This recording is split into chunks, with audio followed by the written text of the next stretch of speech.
أعوذ بالله السميع العليم من الشيطان اللعين الرجيم. بسم الله الرحمن الرحيم.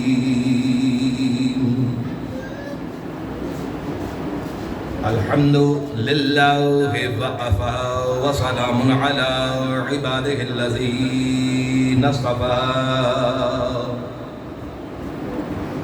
خصوصا على سيد الأنبياء محمد المصطفى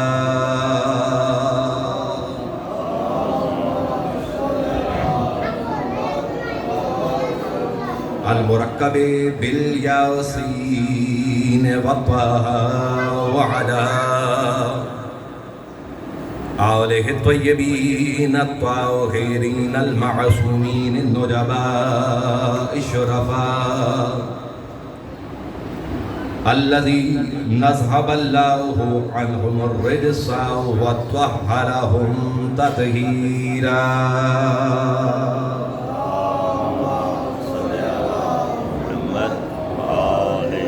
ولعنة الله على الملعونين من يومنا هذا إلى قيام يوم الجزاء. أما بعد، فقد قال الله سبحانه وتعالى في كتابه المبين: بسم الله الرحمن الرحيم. لقد كان لكم في رسول الله أسوة حسنة لمن كان يرجو الله واليوم الآخر وذكر الله كثيرا. صلوات پڑھ دیجیے محمد.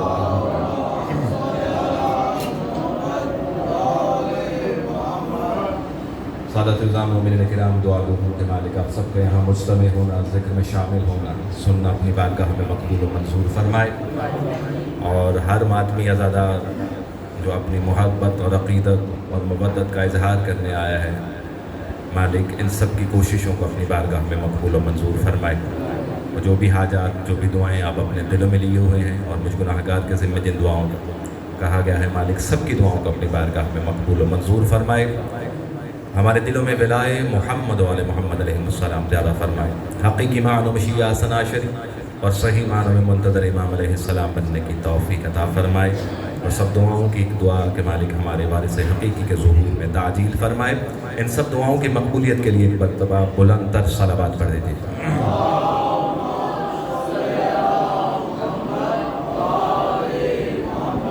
سادات الزام، بہت مختصر سی گفتگو ہوگی، اور کوشش کروں گا کہ اس مختصر وقت کے اندر پیغام بھی ہو جائے اور مقصد بھی کسی نہ کسی حد تک پورا ہو. آیت جسے سرنامہ سخن قرار دیا گیا ہے، یقیناً اب تک آپ کے اذہان عالیہ میں محفوظ ہو چکا ہوگا. سورہ احزاب کی 21ویں آیت، جس میں خدا بند متعال فرما رہا ہے: لقد کان لکم فی رسول اللہ اسوۃ حسنہ، کہ ہم نے تمہارے لیے اپنے رسول کو نمونہ بنایا ہے، لیکن ان شرائط کے ساتھ کہ اللہ پر یقین ہو، آخرت پہ یقین ہو، اور ذکر کثیر کرنے والا ہو اللہ کا. یہ اس کے لیے نمونہ ہے. کس کی ذات؟ محمد مصطفیٰ صلی اللہ علیہ وآلہ وسلم. آپ یہ سماعت فرما رہے ہیں اور سلسلہ چلتا جا رہا ہے، تو عرض یہ کر رہے ہیں امت مسلمہ سے بھی اور نوجوانوں سے بھی کہ معرفت رسول، معرفت اسوہ رسول اس قدر اہم ہے کہ اگر یہ معرفت نہ لی گئی تو اسلام سے دور ہوتے چلے جائیں گے. کیونکہ اسلام کو پہچاننے کا، جاننے کا اگر کوئی ماخذ ہے تو یا تو وہ قرآن ہے یا اسوہ رسول ہے. اگر قرآن سمجھ نہ آیا یا اسوہ رسول سمجھ نہ آیا تو جس مقصد کے لیے یہاں آئے ہیں، دنیا میں بھیجے گئے ہیں، وہ مکمل نہیں ہوگا. اسی پر گزارشات جاری ہیں اور میں اسی پر گفتگو کر رہا ہوں کہ رسول جب سے ہے، جب تک رہے گا وہ رسول ہے. رسول کا ہر عمل، ہر قول، ہر فعل تابع وحی الہی ہے. رسول وہ ذات ہے کہ جس کو اللہ ایک لمحے کے لیے بھی اکیلا نہیں چھوڑتا. رسول وہ ہے کہ سخن کرے تو وہی ہے، عمل کرے تو وہی ہے، امر کرے تو وہی ہے، روکے تو وہی ہے۔ سبحان اللہ۔ صلوات پڑھے مل کے محمد و آل محمد۔ تو رسول ہر حالت میں، نہ کہ اس کی زندگی تقسیم ہوتی ہے کہ آپ کہیں کہ کبھی رسول ہے اور کبھی نہیں، وہ جب سے ہے وہ رسول ہے۔ وما محمد الا رسول، محمد کچھ نہیں ہے مگر رسول۔ تو اس عقیدے سے یا اس بات سے اگر کوئی ایک انچ بھی پیچھے ہٹتا ہے یا اس میں شک کرتا ہے تو قرآن کی آیتیں آپ کو پڑھ پڑھ کر سنائی گئی ہیں کہ پھر اللہ اس شخص کو نہ تو پسند کرتا ہے بلکہ اس کو شمار کرتا ہے کہ اس چیز میں کہ جس سے رسول کو بھی تکلیف ہو، اور رسول کو اگر تکلیف ہو تو وہ تکلیف اللہ کو۔ تو یہ گزارشات ہیں، آیات قرآن کتابیں میں آپ تک پہنچا رہا ہوں۔ آج ایک اور آیت، اور شاید آج ایک ہی آیت آپ تک پہنچا سکوں اسی سلسلے میں۔ میں ملتمس ہوں کہ ایک مرتبہ مل کے بلند آواز سے صلوات پڑھے۔ میں آپ کے سامنے آیت رکھتا ہوں۔ عرض کر رہے ہیں کہ رسول کا کوئی لمحہ حیات کا خالی نہیں ہے اس بات سے کہ جس میں خدا اس پر نگہبان نہ ہو، خدا اسے اپنی نظر میں رکھے ہوئے ہیں، بالکل اسی طرح جس طرح باقی انبیاء کے لیے۔ خداوند متعال سورہ یونس کے اندر فرماتا ہے وَمَا تَكُونُ فِي شَانٍ، وَمَا تَكُونُ فِي شَانٍ، اور تم کسی بھی حال میں ہو۔ کس کے لیے؟ ختمی مرتبت کے لیے۔ کیا فرما رہا ہے کہ وَمَا تَكُونُ فِي شَانٍ، تم کسی بھی حال میں ہو، وَمَا تَتْلُو مِنْهُ مِنْ قُرْآن، اور تم قرآن کی کوئی سی بھی آیت تلاوت کر رہے ہو، وَلَا تَعْلَمُونَ مِنْ عَمَلٍ إِلَّا كَانَ عَلَيْكُمْ شَهُودًا، تم کوئی بھی عمل کر رہے ہو میں اللہ اس پر ہمیشہ شاہد رہتا ہوں۔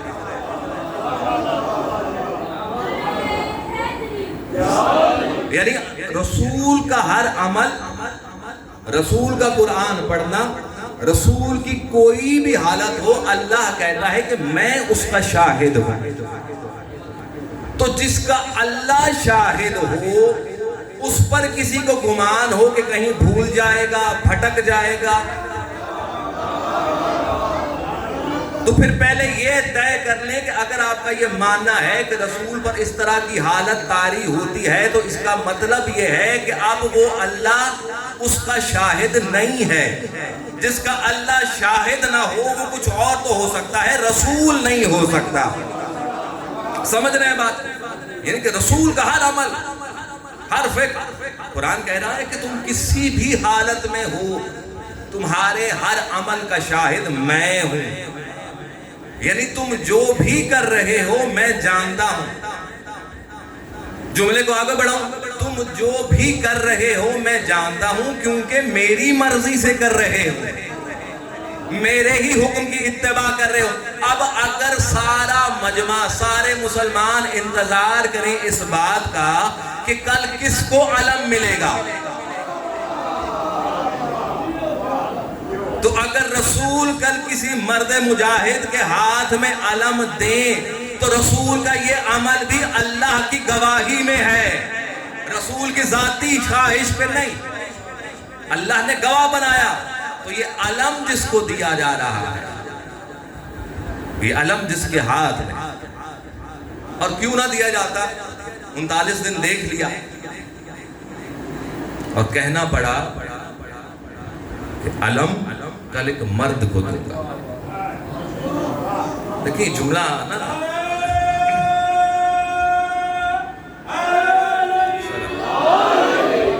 یہ جملہ سننے میں بڑا سادہ ہے، اور اگر اس کو عربی میں پڑھیں اور عرب کے سامنے پڑھیں، دیکھیں وہاں پہ اس وقت جید صحابہ موجود ہیں، اول الاولین اسلام لانے والے موجود ہیں، ٹھیک ہے، بڑے قربت رکھنے والے رسول کے ساتھ موجود ہیں۔ میں یہ نہیں کہتا کہ مجھے ان کے جہاد میں کوئی شک ہے، یقیناً جاتے ہوں گے جہاد کرنے کے لیے، لیکن 39 دن مسلسل ایک عمل کو رپیٹ کیا جا رہا ہے، کبھی کوئی سربراہ بن کے جا رہا ہے، کبھی کوئی لے کے جا رہا ہے، اور جاتے ہیں لیکن الحمدللہ خیر و عافیت سے پلٹ آتے ہیں۔